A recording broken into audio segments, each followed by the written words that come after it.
Alright, so in this video, I'm going to be solving the equation 4 to the power of 5 to the power of 6 to the power of x is equal to 1024. And I know this may look like a complicated equation at the start because there's so many exponents, but it's actually more simpler than you might think. So to solve this, I'm going to first start by rewriting 1024 as 2 to the power of 10.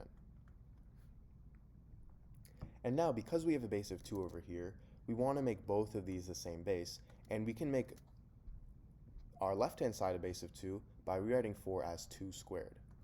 So I get 2 squared to the power of 5 to the power of 6 to the power of x is equal to 2 to the power of 10.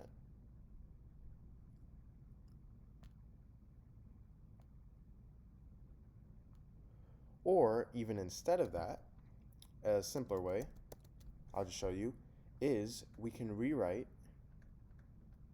2 to the power of 10 as 2 to the power of 2 times 5.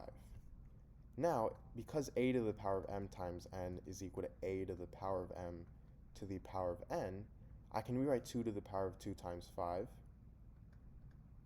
as 2 to the power of 2 to the power of 5. And what's 2 to the power of 2? It's 4. So I get 4 to the power of 5 to the power of 6 to the power of x is equal to 4 to the power of 5.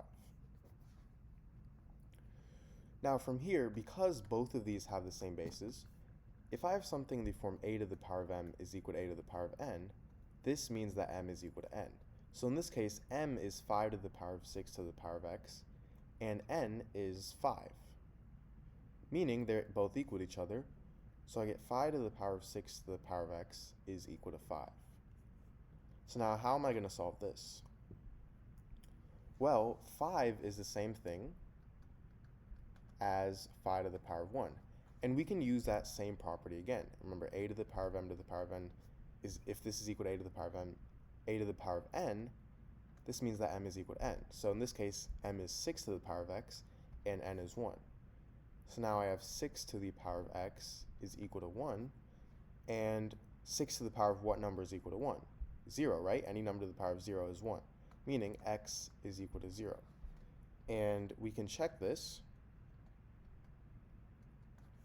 I have 4 to the power of 5 to the power of 6 to the power of 0 is equal to 1024. 6 to the power of 0 is 1, so I get 4 to the power of 5 is equal to 1024, and 4 to the power of 5 is 1024. So this is right, meaning my solution is right.